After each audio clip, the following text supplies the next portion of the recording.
Devils advocate എന്ന് കേട്ടിട്ടുണ്ടോ? English ഭാഷയിലെ ഒരു ഇഡിയമാണ് ഡെവിൾസ് അഡ്വക്കേറ്റ്. അത്രയൊന്നും പോപ്പുലർ അല്ലെങ്കിൽ എല്ലാവർക്കും രുചിക്കാത്ത ഒരു അഭിപ്രായം പറയുകയും അതിനുവേണ്ടി വാദിക്കുന്നവരെയുമാണ് ഡെവിൾസ് അഡ്വക്കേറ്റ് എന്ന് പറയുക. ഒരു തെറ്റ് ചെയ്യുന്ന ചെകുത്താന് പോലും അയാളെ ഡിഫെൻഡ് ചെയ്യാനും അഡ്വക്കേറ്റ് വേണം എന്നുള്ളതാണ്. പലപ്പോഴും മാനസികാരോഗ്യ രംഗത്തുള്ളവർ ഇതുപോലുള്ള ഡെവിൾസ് അഡ്വക്കേറ്റ് ആകാറുണ്ട്. എപ്പോഴാണത്?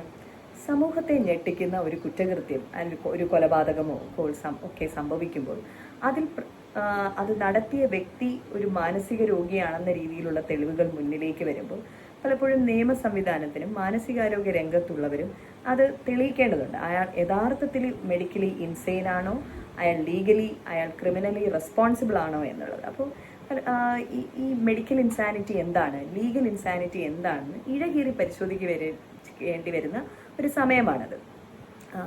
മെഡിക്കൽ ഇൻസാനിറ്റി എന്ന് പറയുമ്പോൾ DSM-5 പ്രകാരവും ICD-11 പ്രകാരം ഏകദേശം 100ഓളം മാനസിക രോഗങ്ങളുണ്ട്.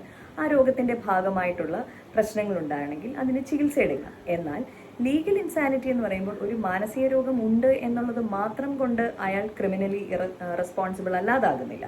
എന്നാൽ ആ അൺസൗണ്ട്നെസ് ഓഫ് മൈൻഡ് കാരണം അയാൾ ചെയ്യുന്ന പ്രവൃത്തിയെപ്പറ്റി അയാൾക്ക് തിരിച്ചറിവില്ലായിരുന്നെന്നും ആ ചെയ്യുന്ന സമയത്ത് അതിന്റെ ഭവിഷ്യത്തുകളോ ഒന്നും അറിയാത്തത് കൊണ്ട് തന്നെ അയാൾ ക്രിമിനലി റെസ്പോൺസിബിൾ അല്ല എന്ന് തെളിയിക്കുന്നതുമാണ് ലീഗൽ ഇൻസാനിറ്റിയിൽ നമ്മൾ ചെയ്യുക. 1843 വന്ന ഒരു മെക്നോട്ടൻസ് റൂൾ ആണത്.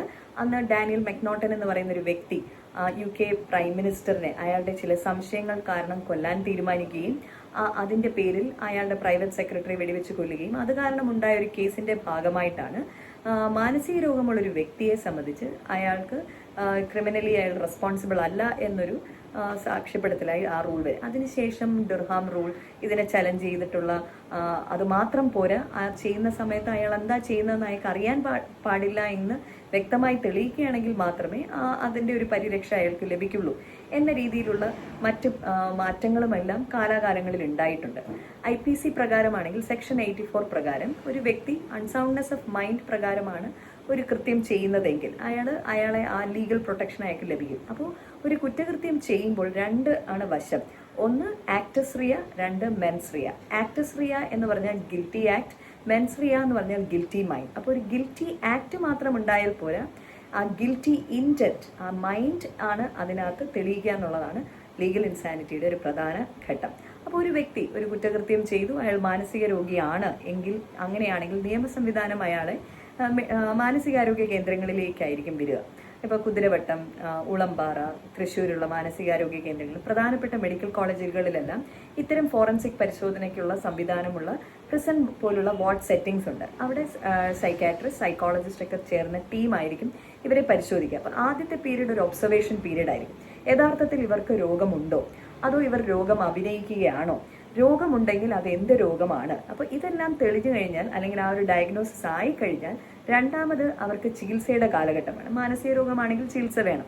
അപ്പോൾ അതിൻ്റെ സിംറ്റംസ് എല്ലാം കുറയുന്ന രീതിയിൽ ആ ഒരു കാലം ആവശ്യത്തിനുള്ള മരുന്നും ഒക്കെ കഴിയുമ്പോൾ മൂന്നാമത്തെ ഘട്ടമാണ് ഇവർ ചെയ്ത കുറ്റകൃത്യത്തിനെ ഫേസ് ചെയ്യാൻ ഇവരെ പ്രാപ്തരാക്കുക എന്നുള്ളത്. ഫിറ്റ്നസ് ടു സ്റ്റാൻഡ് ട്രയൽ, അതുമായി ബന്ധപ്പെട്ടുള്ള ട്രയൽ പ്രൊസീഡിങ്സ്, ലീഗൽ പ്രൊസീഡിങ്സിനെ ഫേസ് ചെയ്യാൻ ഉള്ളതാണ് മൂന്നാമത്തെ ഘട്ടം. അപ്പോൾ അതും ആ ഒരു ഫിറ്റ്നസ് ടു സ്റ്റാൻഡ് ട്രയൽ അവർ ആയിക്കഴിഞ്ഞാൽ അവരെ തിരിച്ച് ആശുപത്രിയിൽ നിന്ന് ജയിൽ സംവിധാനങ്ങളിലേക്ക് തന്നെ തിരികെ വിടും.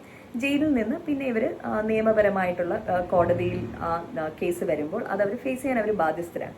അടുത്ത ഘട്ടം എന്ന് പറയുന്നത് കോടതി മുറികളിലാണ്. ഈ വ്യക്തിക്ക് മാനസിക രോഗമുണ്ട് എന്ന് തെളിഞ്ഞു കഴിഞ്ഞാൽ മാനസിക രോഗം കൊണ്ട് ഇയാൾ ഈ ചെയ്ത പ്രവൃത്തിയിൽ നിന്നും അയാൾക്ക് വിടുതൽ ലഭിക്കാൻ അല്ലെങ്കിൽ അതിന്റെ ഇന്റന്റ് അയാൾ ക്രിമിനലി റെസ്പോൺസിബിൾ ആണോ എന്ന് തെളിയിക്കുക എന്നുള്ളതാണ് പിന്നെ കോടതി മുറികളിൽ സംഭവിക്കുക. അപ്പോൾ നമ്മുടെ ഒരു കാഴ്ചപ്പാട്, ഒരു രോഗമുണ്ട് എന്ന് പറഞ്ഞ് അയാൾ ചെയ്യുന്ന നിയമവിരുദ്ധമായ പ്രവൃത്തിയിൽ നിന്ന് രക്ഷപ്പെടും എന്ന പൊതുബോധം അത്ര ശരിയല്ല.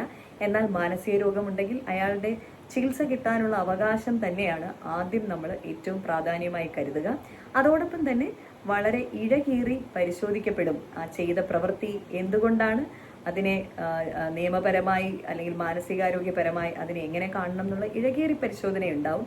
അതിനുശേഷം ഇനി അഥവാ അയാൾ ഒരു രോഗം കൊണ്ടാണ് ഈ പ്രവൃത്തി ചെയ്തതെന്ന് തെളിയിക്കുകയാണെങ്കിൽ എന്നാലും കൺവിക്ഷനാണ്. കൺവിക്ഷൻ സാധാരണ ഒരു കുറ്റകൃത്യം ചെയ്ത ഒരാളെ കൺവിക്റ്റഡ് ആയി കഴിഞ്ഞാൽ ജയിലിലേക്കാണ് വിടുന്നതെങ്കിൽ ഇത്തരം മെന്റൽ ഇൽനെസ് ഉള്ള ക്രിമിനൽ കൃത്യം ചെയ്തൊരു വ്യക്തിയെ സംബന്ധിച്ച് കൺവിക്ട് ചെയ്തതിന് ശേഷം മാനസികാരോഗ്യ വാർഡുകളിലേക്കാണ് വിടുക, മെന്റൽ ഹെൽത്ത് സെന്റേഴ്സിലേക്ക് വിടും.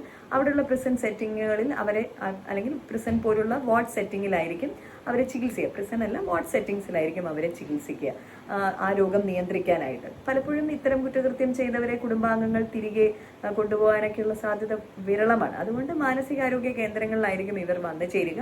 അവിടെ ചികിത്സ കഴിഞ്ഞ് പൂർണ്ണമായും മാറുന്നൊരു അവസ്ഥ ഉണ്ടാവുകയാണെങ്കിൽ ഒരു റീഹാബിലിറ്റേഷൻ സെറ്റിങ്ങിലേക്കായിരിക്കും പിന്നെ അവർ പോവുക. എന്നാലും ഇതിൻ്റെ ഒരു സമയമെല്ലാം പലപ്പോഴും ഒരു കൃത്യം ചെയ്ത് ജയിലുകളിലേക്ക് ചെന്ന് പുറത്തിറങ്ങുന്ന ഒരു വ്യക്തിയുടെ സമയം വെച്ച് അപേക്ഷിച്ച് നോക്കുമ്പോൾ എപ്പോഴും അതിനൊരു കൃത്യമായ ഒരു കാലഘട്ടം നമുക്ക് നിർവചിക്കാൻ തന്നെ കഴിയാതെ വരും. അപ്പോൾ ഇതിനെപ്പറ്റിയുള്ള ഒരു തെറ്റിദ്ധാരണ പൊതുവെ സമൂഹ ബോധത്തിലുണ്ട്.